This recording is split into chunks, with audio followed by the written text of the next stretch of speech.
একদিকে যখন রাহুল গান্ধী বিজেপিকে ভুয়ো এক্সিট পোল করিয়ে শেয়ার মার্কেটে ধস নামিয়ে ৩২ লক্ষ টাকার কেলেঙ্কারি করেছে বিজেপি এবং মোদি অমিত শাহ, এটা নিয়ে যখন অলরেডি চাপে ফেলার চেষ্টা করছেন, সেই মুহূর্তে আরেকটি দুর্নীতি সামনে চলে এসেছে। সম্প্রতি নিট পরীক্ষা হয়েছে, সেই নিট পরীক্ষার রেজাল্ট বেরোনোর পর সেখানে নানা রকমের কারচুপির এবং জালিয়াতির অভিযোগ উঠেছে। কারণ একই র্যাঙ্কে ৭২০ জনেরও বেশি একটা মাত্র র্যাঙ্কে কি করে হয়? সেখানে নানা রকম দুর্নীতি বা জালিয়াতির অভিযোগ এসছে এবং হাতে প্রমাণ রয়েছে। এটা নিয়ে কিন্তু আরো বেশি চাপে পড়েছে বিজেপি। অর্থাৎ বাংলা একটা কথা আছে, পাপ ছাড়ে না বাপরে, এদের অবস্থা হচ্ছে তাই। মোদি জামানার 10 বছরে যত কুকীর্তি আছে, এতদিন তার বিরোধিতা করলে ইডি, সিবিআই ইত্যাদি লেলিয়ে দেওয়া হতো, কারণ একক সংখ্যাগরিষ্ঠতা ছিল নরেন্দ্র মোদী। কিন্তু এবারে সারা ভারতবর্ষ জুড়ে এমন ধরাশায়ী হয়েছে যে নিজেদের 63খানা আসন হারিয়েছে বিজেপির নিজেরই।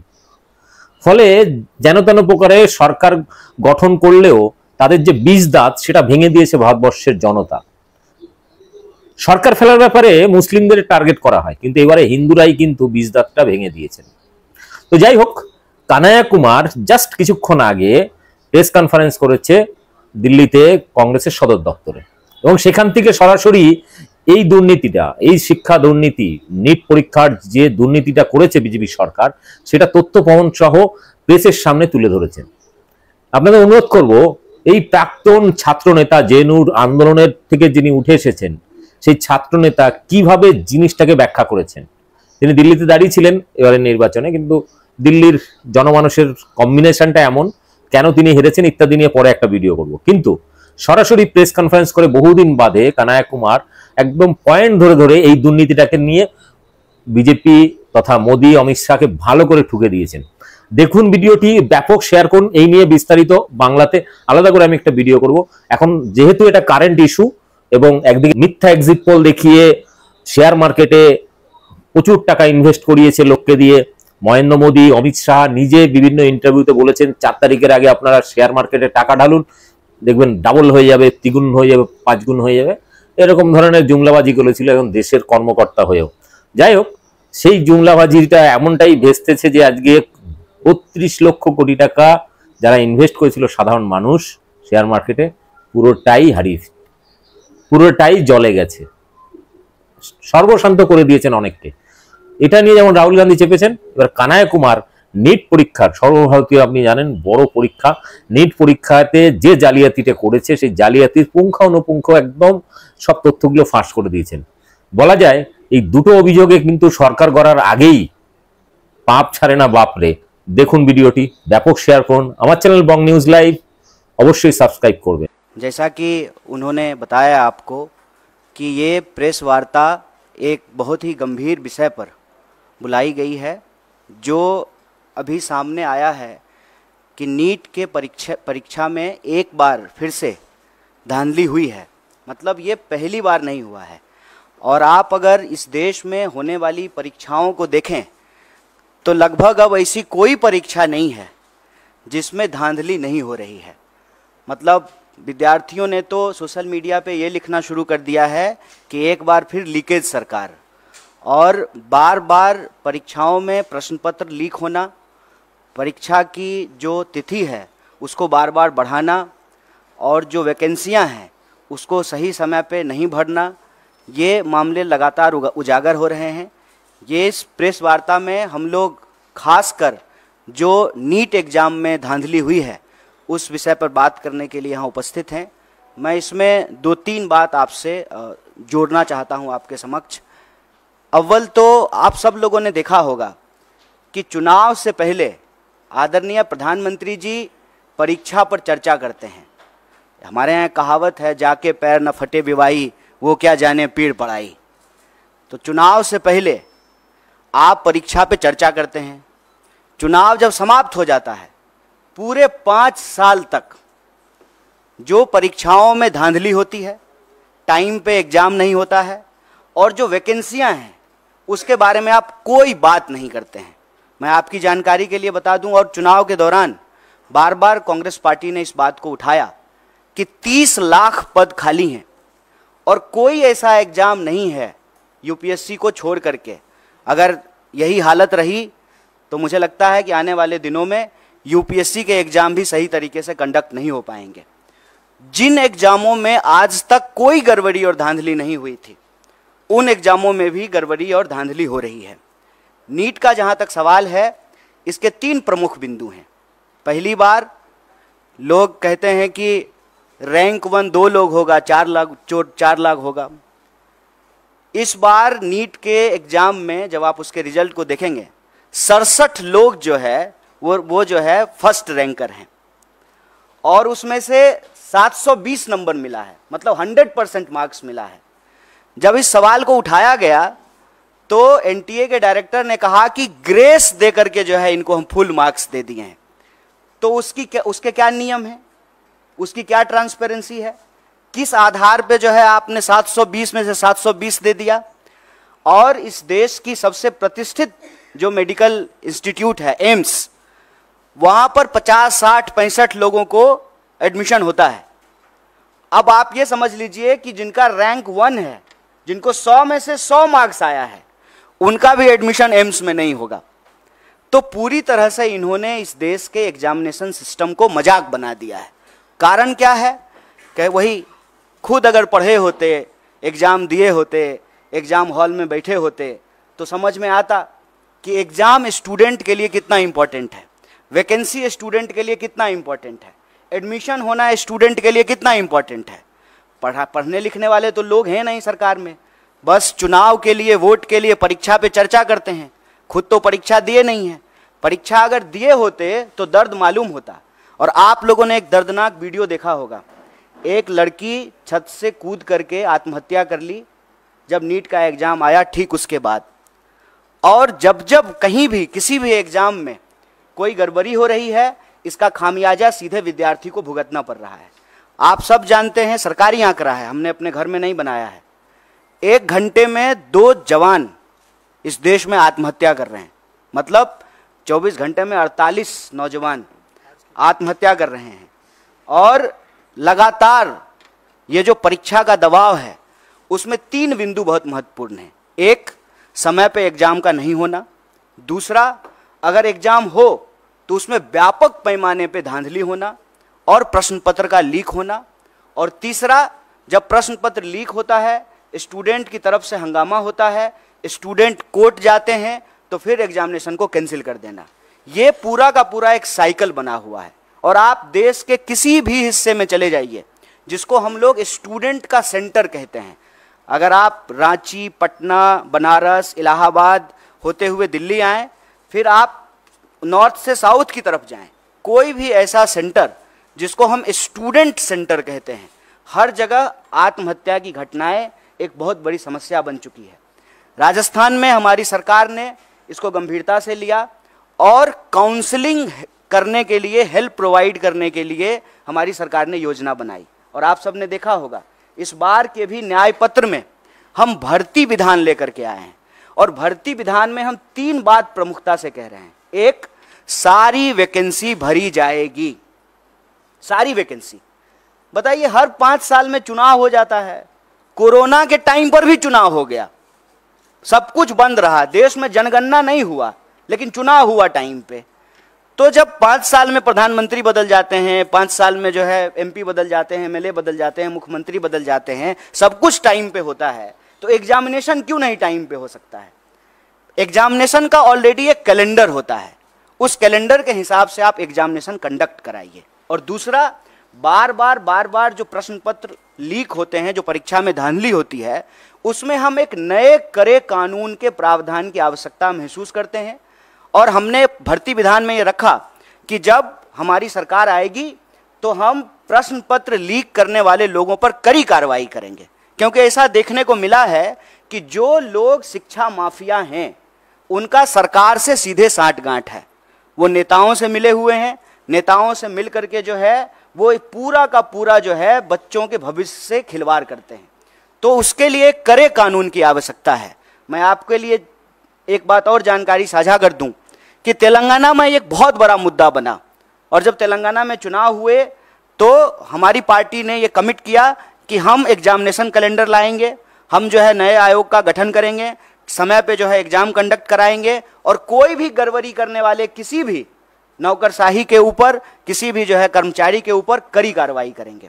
मुझे लगता है कि सरकार को ये कदम उठाना चाहिए। सिर्फ जो है बयानबाजी से, बतौलेबाजी से काम नहीं होगा। ये देश के भविष्य का सवाल है, ये बच्चों के भविष्य का सवाल है। और नेट को लेकर के, नीट को लेकर के, देश के अंदर होने वाले किसी भी एग्जाम को लेकर के कांग्रेस पार्टी ने, हमारे राष्ट्रीय अध्यक्ष ने कहा है कि सुप्रीम कोर्ट की निगरानी में इसकी एक उच्च स्तरीय जांच हो और अगर आवश्यकता पड़े, गड़बड़ियां इस लेवल पे अगर पाई जाए तो इसको एग्जामिनेशन को रिकंडक्ट कराया जाए। अगर जो लोग कंप्लेन लेकर के गए और कुछ लोगों का नंबर जो है 720 में से 720 कर दिया गया, तो बाकी लोग जो भी कंप्लेन कर रहे हैं उसकी भी सुनवाई होना चाहिए, उसका रिड्रेसल होना चाहिए। और इस देश के भीतर भाजपा को हम ये कहना चाहते हैं कि आप युवाओं के भविष्य से खिलवाड़ करना बंद कीजिए, परीक्षा पर चर्चा का नाटक बंद कीजिए, समय पर परीक्षा कराइए और परीक्षा में धांधली करने वाले लोगों के ऊपर कड़ी कार्रवाई कीजिए। और इस देश के भीतर जितने भी रिक्त पद हैं उनको इमीडिएटली जो है आपको भरना चाहिए। और यह जो आपकी ध्यान भटकाओ योजना है, मैं कहता हूं कि देश की संस्थाओं को सरकार से अच्छी चीजें सीखनी चाहिए। सरकार से देश की संस्थाओं को गलत चीजें सीखने की जरूरत नहीं है। जैसे सरकार का काम है डाइवर्ट करना, उसी तरह से संस्थाएं भी जो है ध्यान भटकाओ योजना में संलिप्त हो गई है। एक सीधा सा प्रश्न है कि जब परिणाम आना था 14 तारीख को, तो आप 4 तारीख को परिणाम क्यों लेकर के आए हैं? कि पूरा देश जो है वो इलेक्शन रिजल्ट में बिजी रहेगा तो बच्चों की कौन सुनेगा? माँ बाप भी जो है टीवी पे बैठ करके इलेक्शन रिजल्ट देख रहे होंगे, तो जो रिजल्ट में गड़बड़ी हुई है उसके बारे में कौन सुनेगा? वो माँ बाप को जाकर के बताएंगे कि हमने अच्छा एग्जाम दिया है, हमने सारे पेपर जो है अटेम्प्ट किए हैं, तो माँ बाप भी कहेंगे कि नहीं इसमें तुम्हारी गलती है। लेकिन जब आप इस पूरे प्रोसेस को देखेंगे, विद्यार्थी की कहीं से भी गलती नहीं है, क्योंकि ट्रांसपेरेंट तरीके से एग्जाम नहीं कराया गया है। और साफ साफ एनटीए ने साफ साफ जो है इस बात से डिनाई कर दिया कि जो है पेपर लीक हुए हैं। जबकि पटना का एक कॉन्क्रीट एग्जाम्पल है कि कुछ सेंटर पर प्रश्न पत्र की लीक की शिकायत आई और पटना पुलिस ने लोगों को गिरफ्तार किया on record. Patna police paper leak करने के मामले में कुछ लोगों को गिरफ्तार कर रही है और एजेंसी कह रही है कि कोई प्रश्न पत्र लीक नहीं हुआ है। और मजेदार बात यह है कि 67 लोग वो रैंक 1 है। और उससे भी एक मजेदार बात जान लीजिए, एक ही लाइन में 12 लोग जो बैठे हुए हैं वो सबको रैंक 1 आया है। मैं समझ रहे हैं कि इनको भी रैंक 1, हमको भी रैंक 1, इनको भी रैंक 1। दुनिया की सारी काबिलियत लेकर के हम ही तीनों बैठे हुए हैं, बाकी और जो है स्टूडेंट के पास कोई टैलेंट नहीं है।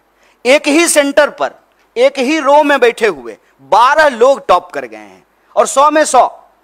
हम किसी की योग्यता पे सवाल नहीं उठा रहे हैं, लेकिन जो एनटीए है उसकी योग्यता पे जरूर सवाल उठा रहे हैं, सरकार की मंशा पे सवाल उठा रहे हैं और सीधा सीधा ये मांग कर रहे हैं कि आप देश के बच्चों के भविष्य से खेलना बंद कीजिए, युवाओं के भविष्य से खेलना बंद कीजिए, समय पर एग्जाम कराइए, धांधली को रोकने के लिए, पेपर लीक को रोकने के लिए कड़ा कानून बनाइए।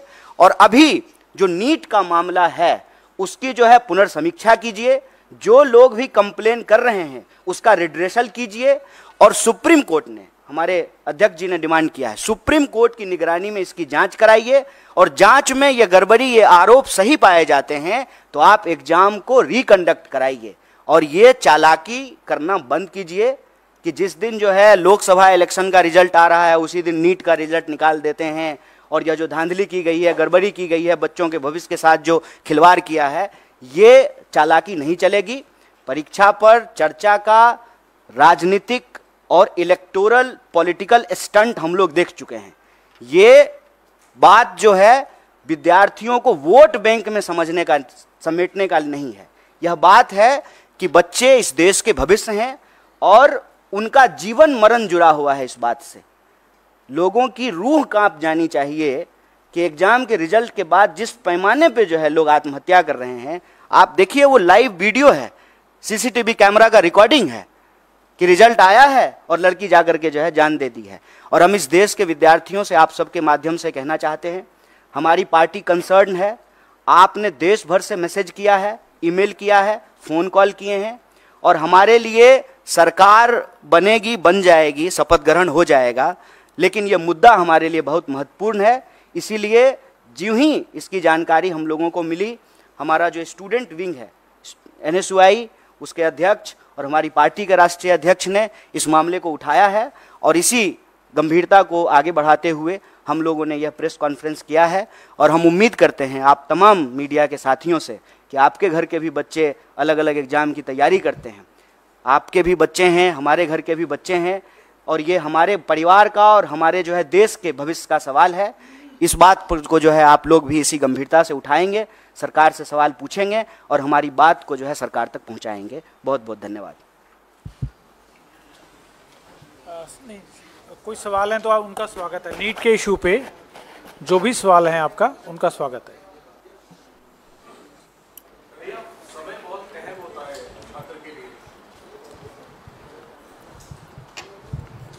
समय बहुत अहम होता है छात्रों के लिए, और खासतौर पे उनके लिए जो प्रभावित हैं। जिस तरीके से गंभीर सवाल उठ रहे हैं, आप लोगों ने भी उठाया है, तो सुप्रीम कोर्ट मॉनिटर्ड जांच की मांग आपने की है। क्या कोई टाइमलाइन आप लोग अपनी तरफ से चाहते हैं कि इतने दिनों में ये जांच पूरी हो, और इसको लेकर के स्थिति स्पष्ट हो? अगर दोबारा परीक्षा करवानी होगी तो उसमें भी काफी समय लगेगा, इस पर आप कुछ कहना चाहेंगे? जैसा कि आप पढ़े लिखे आदमी हैं, खुद ही एग्ज़ाम दिए हैं, तो आपको तो मालूम है। तो अब सब लोग यहाँ पढ़े लिखे लोग हैं, एग्ज़ाम देते रहे हैं। ये जो वक्त है, ये एग्ज़ाम का रिजल्ट आने का वक्त है, और जुलाई से लगभग देश में हर कोर्स का नया सेशन शुरू हो जाता है। हम खुद पढ़े लिखे हैं तो हमको अनुभव है। हमको लगता है कि इसको जल्द से जल्द करना पड़ेगा, क्योंकि अगर इसको जल्द से जल्द नहीं करेंगे तो फिर सेशन लैप्स कर जाएगा। और ख़ास करके हम बिहार से पढ़ के आए हैं, तो हमारे यहाँ ग्रेजुएशन जो है 3 साल का 5 साल में होता है। इसी चक्कर में कि सेशन जो है मान लीजिए 7-10 का है, जुलाई से पहले रिजल्ट नहीं आया तो 10 से 12 का जो MA का सेशन है उसमें एडमिशन नहीं हो पाएगा। तो समय बहुत महत्वपूर्ण है। इसीलिए इस बात की गंभीरता को समझते हुए इमीडिएटली हम लोग इस सवाल को उठाए हैं, और सिरे से आउटराइटली री एग्ज़ाम की बात नहीं कर रहे हैं। हम भी उस वक्त की नज़ाकत को समझते हुए ही यह बात कह रहे हैं, लेकिन जो लोगों की शिकायत है उसको इमीडिएटली जो है उसको एड्रेस किया जाए। और सुप्रीम कोर्ट अगर चाह लेगी तो बताइए, रात को 12 बजे जो है कोर्ट खोल करके लोगों को बेल दिया जा सकता है, तो क्या इस देश के बच्चों के भविष्य के लिए जो है तुरंत जांच नहीं हो सकती है? इसके लिए तो बस इच्छा शक्ति की ज़रूरत है और प्रायोरिटी की ज़रूरत है। अब प्रायोरिटी डेमोक्रेसी की अगर सिर्फ यही है कि जो है कौन किधर आया, कौन किधर गया, कौन किसको समर्थन दिया, कौन किसको समर्थन नहीं दिया, अगर यही शोरगुल चलता रहेगा, और मैं इसीलिए टाइमिंग पे सवाल उठा रहा हूँ कि जानबूझ करके 14 का रिजल्ट 4 को निकाला गया है। पता है कि 4 को जो है देश में इतना बड़ा चुनाव हुआ है, पूरा देश जो है उस डिस्कशन में बिजी हो जाएगा। 4 तो छोड़िए, देश तो 1 तारीख से ही बिजी हो गया था। एग्जिट पोल पे ही जो है डांस ऑफ डेमोक्रेसी हो रहा था। तो अभी भी जो है वही चल रहा है, तो हेडलाइन में इसको जो है प्राथमिकता मिलेगी नहीं। लेकिन हम कहते हैं कि डेमोक्रेसी तो लोगों से ही बनता है ना, और हम सबका, आपका, हमारा, सबका भविष्य तो हमारे बच्चों से है। अगर हमारे बच्चे परीक्षा के दबाव में आकर के, जिसमें उनकी कोई गलती नहीं है, आत्महत्या कर रहे हैं, इससे दर्दनाक बात क्या हो सकता है? और इससे ज़्यादा जरूरी बात भी कुछ नहीं हो सकता है। इस पर जो है तुरंत कार्रवाई करनी पड़ेगी, क्योंकि सेशन शुरू होने वाला है। तो ये सारी प्रक्रिया जो है तुरंत शुरू करना पड़ेगा। 24 लाख से ज़्यादा लोग, ज़्यादा स्टूडेंट जो हैं वो एग्जाम में अपीयर हुए हैं। इसीलिए हम कह रहे हैं कि इमीडिएटली री एग्जाम करने में प्रॉब्लम हो सकता है, लेकिन जिनके इशूज हैं, जिनके कंसर्न हैं, उसको इमीडिएटली जो है NTA एड्रेस करे, और साइमल्टेनियसली जो है सुप्रीम कोर्ट की निगरानी में जांच हो, क्योंकि मामला इस साल का नहीं है और मामला सिर्फ एक एग्जाम का नहीं है। इसको समझने की जरूरत है। आप कोई भी एग्जाम उठा के देख लीजिए, देश में हर एग्जाम की कमोबेश यही हालत हो गई है। आप देखिए कि ग्रुप D का भी अगर एग्जाम होता है रेलवे का, तो रेल में चढ़ने के लिए, ट्रेन में चढ़ने के लिए जगह नहीं होती है। मंदिर, मस्जिद, गुरुद्वारा, धर्मशाला, प्लेटफॉर्म, कोई ऐसी जगह नहीं है जहां बच्चे जो हैं वो गमछा डाल करके सो नहीं रहे। देश में होने वाले किसी भी एग्जाम की हालत आप देख लीजिए, किसी भी एग्जामिनेशन सेंटर के बाहर जाकर के देख लीजिए। ये एक देश के लिए गंभीर विषय है। समय की नजाकत को समझते हुए इसको तुरंत करना चाहिए, ये हमारी मांग है। सर मेरे एक सवाल है कि आप लोगों ने प्रॉमिस किया था अपने मैनिफेस्टो में कि आप लोग इसके अगेंस्ट जो है स्ट्रिक्ट एक्शन लेंगे, लॉ भी बनाया जाएगा, लेकिन क्योंकि अब इंडिया ब्लॉक की सरकार नहीं आएगी है, तो क्या आप लोग किस तरीके से एनडीए पर इस बात का दबाव डालेंगे? क्या आप सड़कों पर जाएंगे या फिर कोर्ट में आप लोगों की तरफ से भी इसकी कोई अपील की जाएगी? देखिए, एक अव्वल तो ये जान लीजिए कि विद्यार्थी इस देश के किसी राजनीतिक पार्टी या राजनीतिक दल के मोहताज नहीं है। और मैं आपको पीछे हुए 4-5 आंदोलनों का एक उदाहरण दे सकता हूँ। कोई लीड नहीं कर रहा था, चाहे एसएससी का मामला हो, अग्निपथ का मामला हो, किसी भी एग्जाम में जो गड़बड़ी हुई है या गलत नीति सरकार लेकर के आई है, उसको कोई पॉलिटिकल पार्टी लीड नहीं कर रही थी। साइमल्टेनियसली जो है, क्योंकि जिसका जीवन उससे जुड़ा हुआ है, जिसका पूरा का पूरा भविष्य उससे जुड़ा हुआ है, उसके पास सड़क पर निकलने के अलावा कोई रास्ता नहीं बचता है। तो पॉलिटिकल पार्टी के मोहताज नहीं है। लेकिन उन विद्यार्थियों को हम ये कहना चाहते हैं कि इस देश की जिम्मेदार विपक्ष होने के नाते, इस देश की सबसे बड़ी विपक्षी पार्टी होने के नाते, इस देश का one of the biggest student organisation के बिहाफ पर हम आपको कह रहे हैं कि स्टूडेंट को हम साथ देंगे। और हमारे लिए एक गंभीर विषय है, चुनाव पर चर्चा करने की बजाय, सरकार बनेगी कि नहीं बनेगी इसकी चर्चा करने की बजाय, अगर हम नीट के सवाल को प्राथमिकता दे रहे हैं तो आप हमारा कंसर्न समझ सकते हैं। हमारी सरकार नहीं बनी है, ठीक बात है।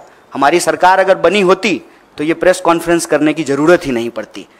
हम प्रेस कॉन्फ्रेंस तो इसीलिए किए हैं ना कि आप लोगों के माध्यम से हमारी बात सरकार तक पहुँचे और हम इस देश के विद्यार्थियों के बिहाफ पर जो उनके डिमांड हैं वो सरकार तक पहुंचाने की जोरदार तरीके से कोशिश कर रहे हैं। सर मेरा सवाल ये है, प्रदर्शन के मामले में आपको मैं बता दूं, ऑलरेडी कई जगह पे प्रोटेस्ट हो रहे हैं। हमारा जो है, हमने जो कंसर्न स्टूडेंट्स हैं उनसे बात की, उसमें से कुछ लोग ऑलरेडी कोर्ट मूव कर गए हैं। तो जब वो ऑलरेडी जो है पेटिशनर बन गए हैं तो हम लोगों को जो है उन्हीं के साथ हैं हम लोग जो है अलग से पेटिशनर नहीं बन रहे हैं, उनके साथ रहेंगे। और दूसरा ये कि हम तुरंत जो है एनटीए के साथ जो है एक डेलीगेशन भी मिलेगा और जो विद्यार्थी आंदोलन कर रहे हैं उनके साथ हम पूरी तरह से खड़े हैं और हमारा पूरा नैतिक समर्थन है। सर लगातार जिस तरीके से नीट के एग्जाम में हम देख रहे हैं गड़बड़ी हुई है, इसमें बहुत सारे ऐसे बच्चे हैं जिनके पास टाइमिंग का इशू रहा होगा, जो एग्जाम के लिए अपीयर किए होंगे, काफ़ी सालों से भी कर रहे होंगे, तो उनकी भी कुछ मांगे होंगी, उसके लिए आप क्या कुछ कहना चाहेंगे? देखिए, वैसे आप अगर इस देश में परीक्षा संबंधित किसी धांधली या गड़बड़ी को देखेंगे तो कंसर्न समूह बन जाते हैं। क्योंकि हम लोग तो एक एग्ज़ाम की बात करते हैं, लेकिन जब रियल ग्राउंड पे जा कर के अपीयर होने वाले स्टूडेंट को देखेंगे, ग्रुप और क्राइटेरिया को देखेंगे, तो अलग अलग तरह की जो है वस्तु स्थिति उत्पन्न हो जाती है। मान लीजिए जिनका लास्ट अटेम्प्ट है या जिनका एज का बात है, तो उनका रहता है कि हम री एग्ज़ाम कराएं।